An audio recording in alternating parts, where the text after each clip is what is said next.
Hi friends, welcome to my channel. ఇక అమావాస్య రోజు రాత్రిపూట ఆరు గార్డెన్లో కూర్చుంటుంది. ఇక ఎవరో గోడ దునికినట్టు సౌండ్ కాగానే ఆరు తల తిప్పి పక్కకి చూడగానే షాక్ అవుతూ ఉంటుంది. ఇంతకీ గోడ దిగింది ఎవరు అంటే గోర.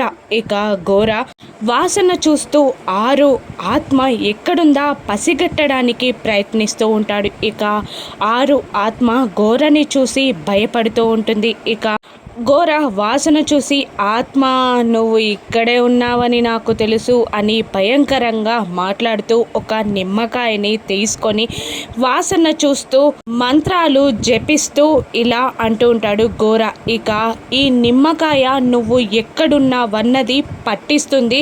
ఇక నా నుండి నువ్వు ఎలా తప్పించుకుంటావో చూస్తాను ఆత్మ అని అంటూ గోర ఆ నిమ్మకాయని మంత్రాలు జపిస్తూ కిందికి విసిరేస్తాడు. ఇక ఆరు పరిగెడుతూ ఉంటుంది. నిమ్మకాయ ఆరు ఆత్మని వెంబడిస్తూ ఉంటుంది. ఇక ఆరు లోపలికి వెళ్తుంది. అక్కడ మెట్ల దగ్గర కర్ర తగిలి కింద పడిపోతుంది. ఆరు ఇక భయంతో ముడుచుకుంటుంది.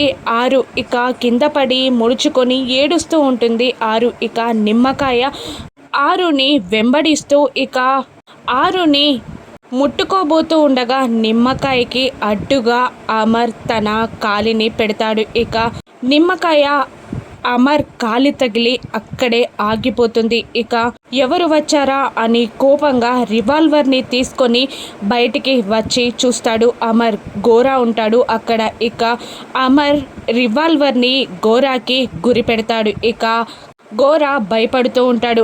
అమర్ గోరాని చంపేస్తాడా? ఇక అమ్ముని ఎందుకు కిడ్నాప్ చేశావని, నీ వెనకాల ఎవరున్నారని మనుని కనిపెట్టగలడా? రాను నెట్సోస్లో చూద్దాం. Thank you for watching.